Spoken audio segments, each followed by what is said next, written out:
HMDA chief engineer రవీందర్కు 20 అకౌంట్లు. బాబా 20 అకౌంట్లు. ఆదాయం 3 కోట్లు, అక్రమాస్తులు 100 కోట్లకు పైనే. భార్య కొడుకు పేరిట ప్రాపర్టీలు, 4 బినామీల పేరిట పలు కంపెనీల్లో పెట్టుబడులు. అవినీతి ఆస్తుల లెక్కలు తీస్తున్న ఏసీబీ. చట్టాలు మారాలి మన దగ్గర. చట్టాలు మారితే ఇగో ఇటువంటి ఈ బోడగుండ్లు, ఈ అక్రమ సంపాదించేటోళ్ళు శిక్షలు పడతాయి. వీళ్ళకి ఇంకోటి చేయాలంటే భయపడతాడు. ఏంది ఈ పైసలా, పెంకాసులా, 10 అకౌంట్లు, మళ్ళీ బినామీలు.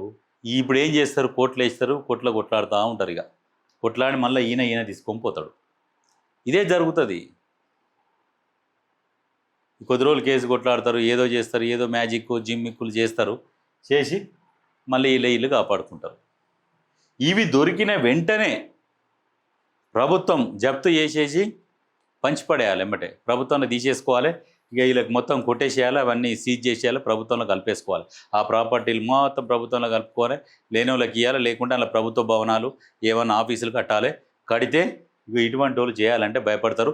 మళ్ళీ భయపడతారు కాదు, వీళ్ళ మీద శిక్షలు వేయాలి. వీళ్ళకు ఉద్యోగం నుంచి తీసేయాలి. ఒక 5 సంవత్సరాలు 10 సంవత్సరాలు జైల్లో పడేయాలి.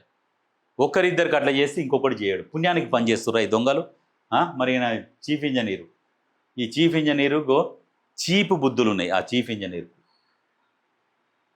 ఏం పుణ్యానికి పనిచేస్తుర్రా? జీతం తీసుకుంటలేరు, వస్తలేవు పైసలు. ఎందుకు అక్రమ సంపాదన? మీదేసుకొని చస్తావా పోతప్పుడు? ఎవరికైనా పిల్లలకు ఆస్తులు కూడబెడతారు కదా, పిల్లలకు ఆస్తులు కూడబెట్టేటోళ్లకు లజ్జ సిగ్గు ఏమన్నా ఉండాలి. పిల్లలకు ఆస్తులు కూడబెట్టడం కాదు, ఇగో ఇటువంటి దొంగలు ఈ ఆస్తులు కూడబెట్టడం కాదు, వాళ్ళకు తెలివి నేర్పిరి, చదువు చెప్పిరి, వాళ్ళని వాళ్ళు సంపాదించుకునేటట్టుగా, వాళ్ళ పైసలు వాళ్ళు సంపాదించుకోవాలి, వాళ్ళ బతుకు వాళ్ళు బతుకే విధంగా తయారు చేయాలి వాళ్ళని. నువ్వు ఇవాళ ఉంటావు, రేపు మంచిగా నువ్వు పీకుతావు, పీకినాక ఆడ ఉన్నాయి అమ్ముకొని తింటందుక ఏం లాభం? ఏం లాభం?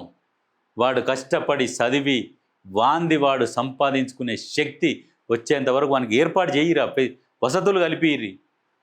కానీ ఇట్లా దొంగతనాలు చేసి ఈ లంగ పనులు చేసి ఆస్తులు కూడా పెట్టి ఆనికిస్తే వానికి ఏం తెలివి వస్తుంది రా భయ్? వానికి ఏం తెలివి రాదు, బెబ్బేగాడాడు.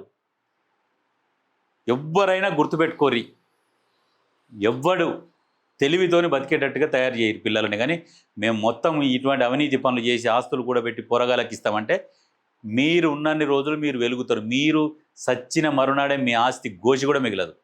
వాడన్న కాడికి అమ్మగా తింటాడు.